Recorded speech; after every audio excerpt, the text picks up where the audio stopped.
We're heading down to Southern California to visit some family, and this time I thought we would take the famous Pacific Coast Highway, or Highway 1 as it's also known by, so I can show you some of the stops along the way. There is so much to see and do that I recommend you take at least 3 days or more to traverse this stretch and make a destination out of it. But just in case you are trying to do this in a day or two like we are, I'll give you a long version and a short version. Also note that Highway 1 hugs the coastline, which can be quite windy. So if you're someone who's prone to motion sickness, either don't attempt it or stock up on the Dramamine. To make this video more manageable, I've broken it down into 2 parts. Part 1 will cover from San Francisco all the way down to Big Sur, and Part 2 will be from San Simeon to Los Angeles. And we're about to hit that route right after this.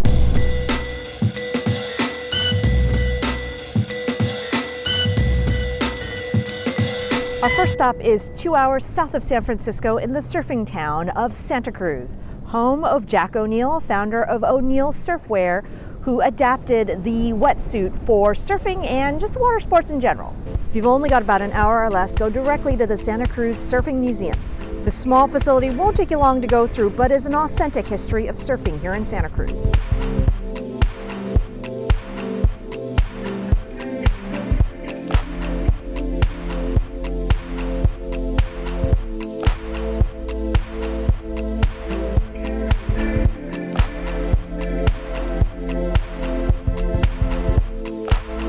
The museum's free, but it's largely run by donations to the Friends of the Surfing Museum. And afterwards, you can go outside and watch all the surfers hitting Steamer's Lane, or go just down the way to Lighthouse Field State Beach.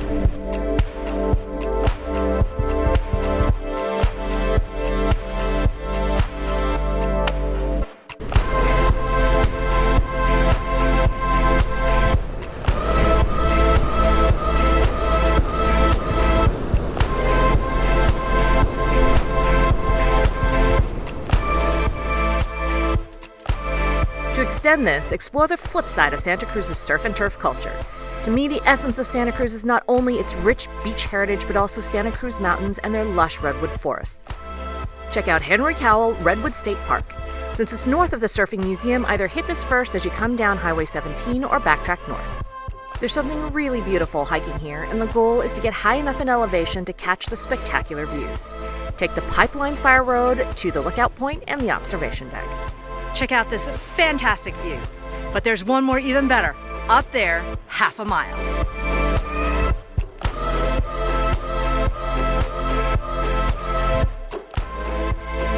That's where we're going, up there.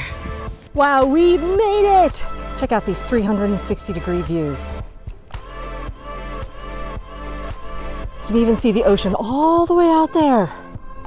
These mountains are dotted with residences, wineries, and farms. How lucky are they to look out on this every day? Actually, quick pro tip, if you want to enjoy the majesty of the Santa Cruz Mountains, but you are not much of a hiker, you can take the train. And you see the tracks right up there. Located right next to Henry Cowell Park is the Roaring Railroads in Fenton. It comes right through these woods as part of its route. The next city down is Monterey, setting of John Steinbeck's classic novel, Cannery Row. Monterey is a place, a grating noise, a quality of light, a tone, a habit, a nostalgia, a dream. Right in Monterey's front yard is the Monterey Bay National Marine Sanctuary, the largest protected ocean park in the U.S. and the best place to view over 345 species of marine life.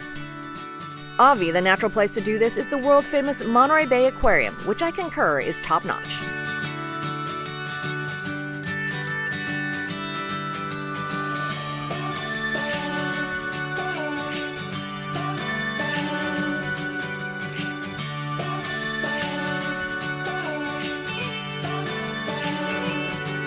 But there's nothing like getting your hands dirty and taking a sea kayak out into the bay to see these animals in their natural habitat.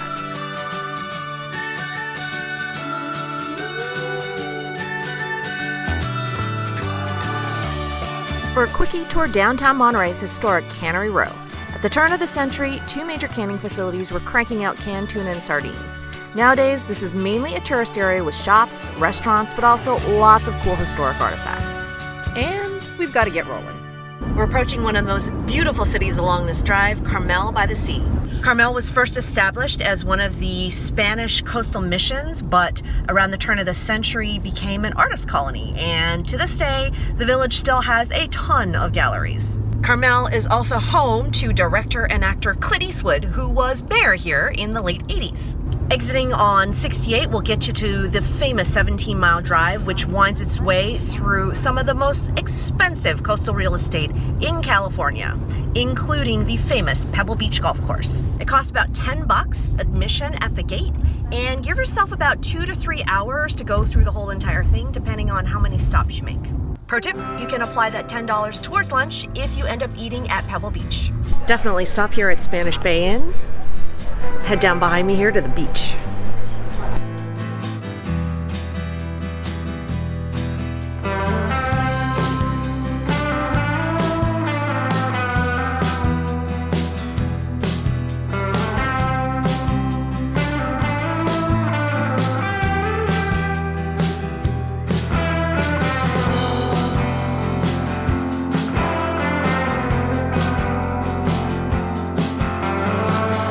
There's a parking lot directly off this section of the beach, but forgo it.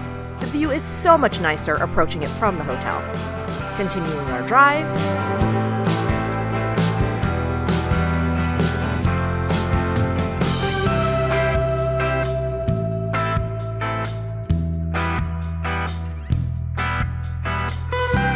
And you must stop for the most famous view of all and do a selfie in front of the lone cypress.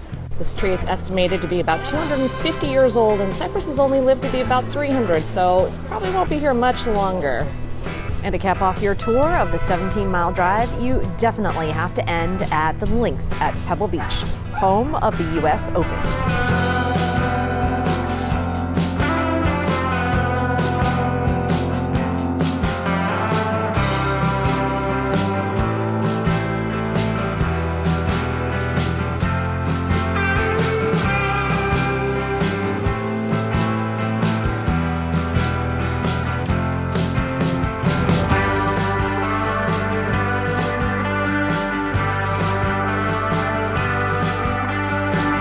For the short, spend 30 minutes for drinks and the view at the Hyatt Highlands Inn Hotel in Carmel Highlands, south of Carmel Village on the cliffside.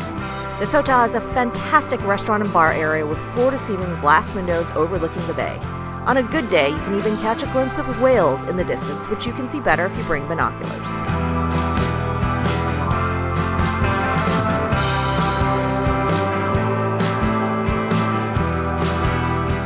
Is also fab. A chilled glass of wine, blueberry mojitos, shishito peppers, and empanadas with a spicy oil for dipping. Past Carmel is the large stretch of Central California known as Big Sur, and it includes huge tracts of forests as well as rugged coastlines. This is an awesome section of Highway 1 to drive down, as the views are phenomenal. You'll find yourself pulling over every couple hundred feet just to stop and take in the vistas. It's also super windy. White knuckle driving, as I like to call it, and slow going. And if you've got a delicate constitution, still a couple barf bags.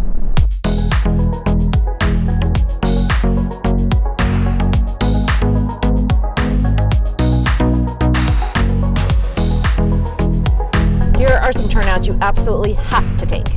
About 10 miles down from Carmel Highlands is Bixby Creek Bridge, which was completed in 1932. We are going to try to find some parking here so we can get a close look, but it's pretty packed. Looking at it, you can appreciate what an engineering feat it was and a big pain in the ass to build. First, they had to erect a giant wooden framework, and then they hauled in about 45,000 bags of concrete. And the concrete had to be hauled up on an ancient pulley system. And the results are beautiful.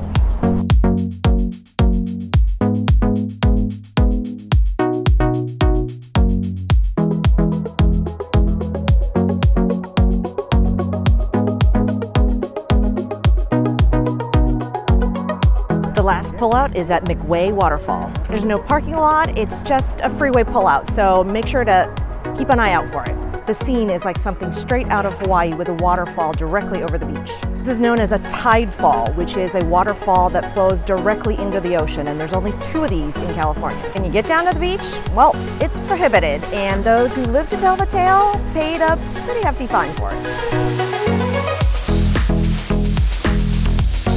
The main Big Sur attraction is Julia Pfeiffer State Park, which has awesome camping, trails, and beach access. Going the slow, scenic route, book at least 1 night for the great outdoors. I'd recommend Lime Kiln Camping Area, which has campsites right underneath big trees and by a stream. So bucolic. Or if you don't want to carry camping equipment with you, you can try Fernwood, which is up north in Big Sur State Park.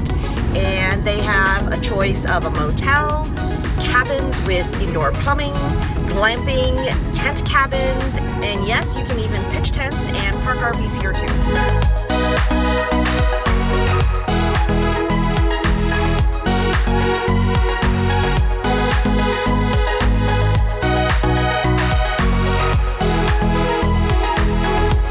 We've reached San Simeon and we're halfway through our drive. We're going to overnight here, and I'll catch you tomorrow morning in part 2 for more epic adventures along Highway 1. Good night, sleep tight, and until next time, peace out.